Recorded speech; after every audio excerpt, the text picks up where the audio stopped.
YouTube, co-owner ng Manila Vice at saka Dados.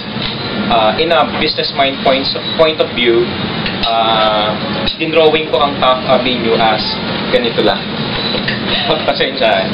Kasi I foresee na ang Taft Avenue kasi sobrang traffic, congested, saka parang gusto ko sang magkaroon ng mga overpass sa mga, diba, parang just like Thailand, Bangkok, developed cities na siya consider as developed city na siya.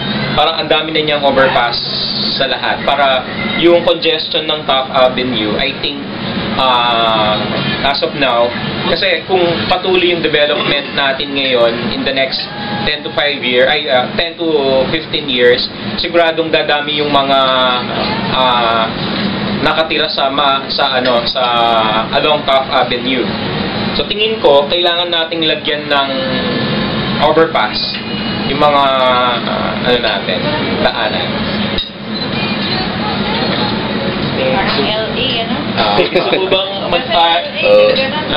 overpass? Parang ganon. Baka po may gusto mag-comment sa proposal or idea si Sir Victor. Again, the floor is always open. Ano sa tingin mo ang possibility na realization, so from your point of view,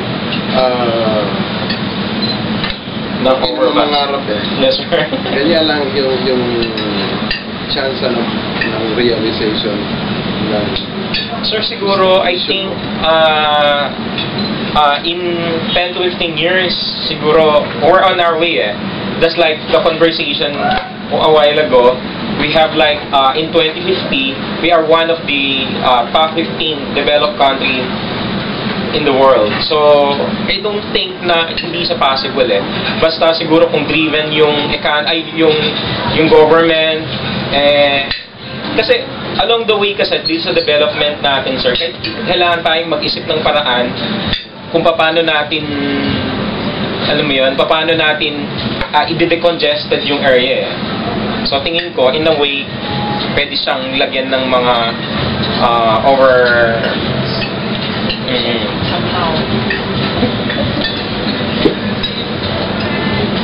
Paano yung, I have a question. It's,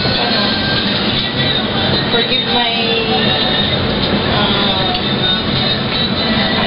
non-knowledge of the borderline from Manila to Pasay. Opo. Nakapasagot ko po yan. Which portion is that? It cuts po a little beyond Vito Cruz. May portion po, pag tawid po ng Vito Cruz, Manila pa, ilang bahay or block din, it's Pasay. Opo. So, nandun po yung delineation. So, pwedeng mag-iba ang napuputol nahati po ang top between Manila and Pasay. So, sa Vito Cruz po yun. So, ibig sabihin ang pagkakaalam ko kasi sa top, hanggang yung LRT. Opo. Pero ang boundary po ng Manila ends a few meters from Vito Cruz. Then it's already Pasay. I mean, Taft Avenue pa rin siya. Opo. Hanggang may Pasay Avenue extension pa po actually. May Taft Avenue extension pa which is hanggang Baclaran. So you are talking of Manila. To limit lang po muna yung scope. Okay. Okay lang po yun, ma'am. Noted po yung question. And it's not really, not everyone knows po na... Makes sense.